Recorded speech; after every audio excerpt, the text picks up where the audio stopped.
Ini alasannya. Kenapa Ole Romeni akhirnya memutuskan membela timnas Indonesia? Apakah ini murni karena kecintaan?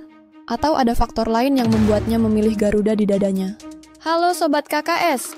Mari kita bahas di kisah kasih sepak bola. Sejak diperkenalkan sebagai pemain naturalisasi timnas Indonesia, nama Ole Romeni langsung mencuri perhatian. Gol debutnya melawan Australia membuat fans berharap besar padanya. Tapi, siapa sebenarnya Ole Romeni? Bagaimana perjalanan karirnya? Dan yang paling penting, apakah dia adalah striker yang selama ini kita cari untuk timnas? Mari kita ulas semuanya. Ole terlahir di Belanda pada 6 Juni 2000 dan sejak kecil sudah menekuni sepak bola. Ia mengawali karirnya di NEC Nijmegen sebelum pindah ke FC Emmen. Ole Romeni terpantau oleh PSSI ketika berseragam FC Utrecht sebelum pindah ke Oxford United di level klub. Ia dikenal sebagai pemain yang cukup produktif dengan kecepatan dan insting golnya. Namun, di Eropa, dia belum mencapai level pemain top. Lalu, pertanyaannya, apakah karirnya di Belanda tidak cukup gemilang sehingga ia memilih membela Indonesia? Apakah ini murni keputusan taktis untuk bisa bermain di level internasional, atau memang ada ikatan emosional yang kuat dengan Indonesia? Tulis pendapat kalian di kolom komentar. Banyak netizen yang mempertanyakan, kenapa seorang pemain dengan latar belakang sepak bola Eropa lebih memilih timnas Indonesia daripada mencoba memperkuat Belanda? Ada beberapa alasan yang bisa kita bahas. Yang pertama, peluang lebih besar untuk bermain di level internasional. Di Belanda, persaingan sangat ketat. Dengan nama-nama besar seperti Depay, Gakpo, atau Weghorst, peluang Ole untuk bisa masuk skuad timnas Belanda sangat kecil. Indonesia memberikan kesempatan bermain di level internasional dengan peran utama. Yang kedua, faktor keturunan dan koneksi emosional.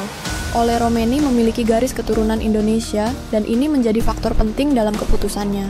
Meskipun ia lahir dan besar di Belanda, kecintaannya terhadap budaya Indonesia menjadi dorongan tersendiri. Yang ketiga, dukungan fans yang luar biasa. Tidak bisa dipungkiri, supporter timnas Indonesia adalah salah satu yang paling fanatik di dunia. Bermain untuk Indonesia berarti mendapatkan dukungan penuh dari jutaan pendukung yang siap mendukung setiap langkahnya. Nah, ini dia pertanyaan besarnya. Indonesia sudah lama mencari striker tajam yang bisa diandalkan dari era Bambang Pamungkas, Boaz Solosa, hingga Ilijas Pasojevic. Belum ada yang benar-benar menjadi striker utama dalam jangka panjang. Apakah Ole Romeni adalah solusi dari permasalahan ini? Mari kita analisis beberapa faktor. Faktor pertama, kemampuan penyelesaian akhir. Ole punya finishing yang cukup baik, terbukti dengan 2 golnya di 2 pertandingan pertamanya. Namun, apakah ia bisa konsisten mencetak gol di laga-laga besar? Faktor kedua, kualitas fisik dan kecepatan. Sebagai striker modern, ia memiliki kecepatan dan kekuatan yang cukup untuk bersaing di level Asia.